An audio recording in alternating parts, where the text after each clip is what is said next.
This is Super Yacht News with E. Sisman. Hi, welcome back to the channel. So you are looking on my left here, you're looking at a boat, it's clearly on fire, being apparently seems to be, it's hard to tell from this footage because it's small, but it looks like the boat is being towed.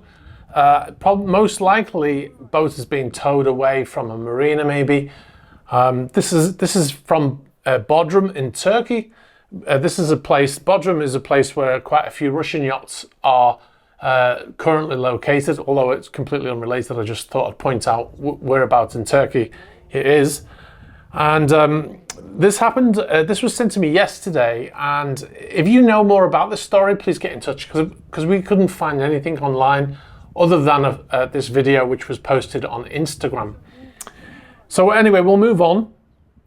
There's been some movement with some yachts that have not moved for a long period of time. One of those vessels is Alfa Nero. Now you may remember last month, Alfa Nero was boarded by officials from Antigua and also the FBI and some other federal agents.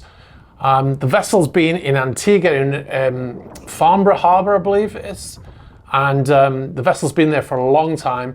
We don't believe the vessel is currently arrested, but because the owner is a Russian billionaire who's been sanctioned, the vessel has basically been stranded there because the companies there are not supplying the vessels with enough fuel to leave, because of the sanctions. There have basically been instructions by the government to businesses in Antigua to not supply any vessels that are owned by Russians who are under sanctions.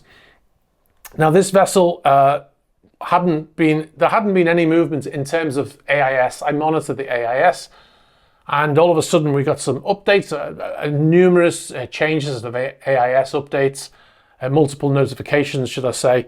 And this was on a 15:25 UTC time on the 16th of September. She changed her status to underway and left the marina. Anyway, the vessel didn't go far, and it went to a bay off the coast of Queen's Beach, which is on the west side of the island of Antigua.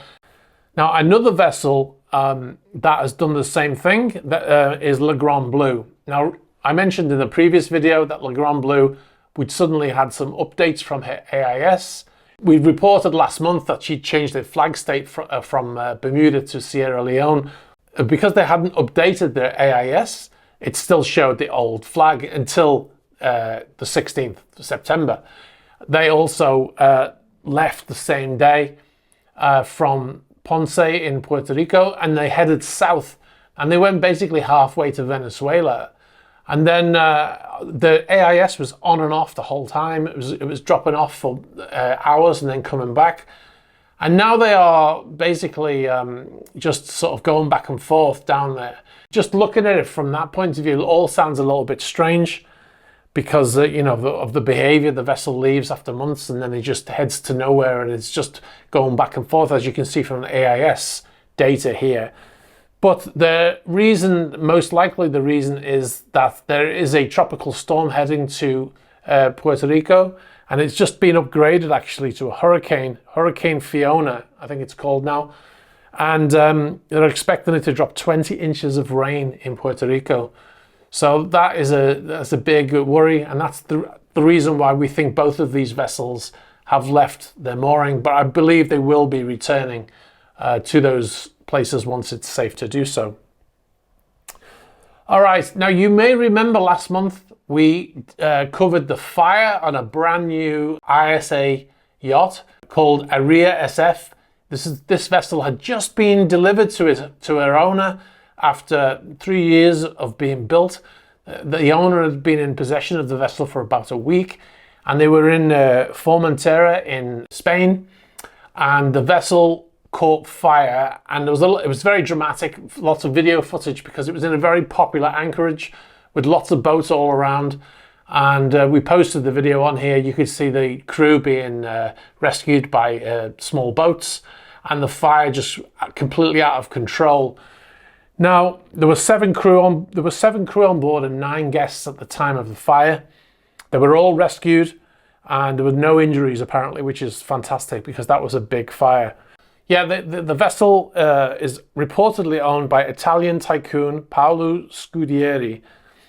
Now, initially, there was a story that was reported to us that the possibility of the fire was from a battery on a jet ski in the tender garage. Now, this is a very popular thing. Whenever I post video about a fire, there's a lot of people saying that it's probably the batteries that have caused the fire.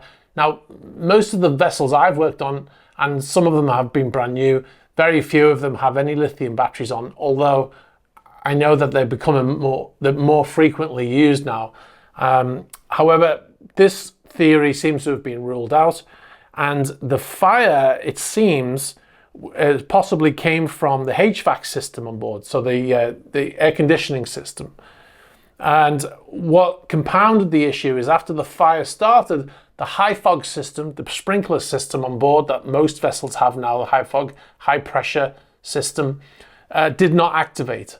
And I have a couple of theories on this. Now, on most vessels, the engine room, if the HVAC system is in the engine room, most of the vessels I worked on do is they don't have the system on automatic because it gets so hot in the engine room. You get so many things going on that it can activate itself when it shouldn't be activating, right? So like a false activation. So generally what they do is they turn off the fire pumps to the system so that if there is a fire, they just go into the control room and they activate those pumps and that charges the system and then the system starts. Now, it's quite possible that that happened here, although that's just speculation. The other thing is, the other information that we got at the time of the fire from people who were watching is that they heard the pumps stop. One person reported that they were trying to get the hoses charged and the pumps were operating and then the pumps just stopped. Also, the captain was heard calling on the radio for assistance when they needed water to help fight this fire. Yeah, so that's the information that we've got. We've not been able to confirm this with ISA, keeping very tight-lipped on it, of course, which is not unsurprising, really, because obviously the final report has not come out. There will be a final report at some point, but because the fire caused such damage, it's basically down to whatever eyewitnesses saw and heard right now. I doubt there's any evidence left to be able to examine. We will, of course, bring that to you as soon as we get it. So the remains of the vessel were towed to an anchorage with the idea of towing the remains to a place to be scrapped. And then the vessel sank in that anchorage, but it was in very shallow water. So we were told that the vessel will be recovered and disposed of in the future. Just one thing before I go on to the last story. I just want to say that when we talk on the channel and we talk about sources or anonymous sources, the reason we say that is because the people have contacted us and they will tell us information on the basis that they want to remain anonymous. We know who they are. We just don't give out their names because they've asked for us not to. I've seen some speculation in the comments there that the sources are usually always anonymous, and there's a very specific reason for that, because people don't want to abandon their careers because they give out information, although they feel it's important to do so. So I just wanted to clarify that. So we'll go on to the last story. A woman sets fire to a yacht. This is a 12-meter or 40-foot yacht in Arlie Beach. I hope I've pronounced that correctly, in Queensland in Australia. This happened last week. The vessel was at anchor, and the vessel is owned by a 64-year-old man who lived on board.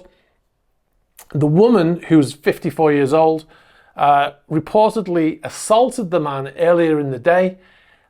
So in the evening, he wasn't on board, and the woman set fire to the vessel while she was still on it at anchor.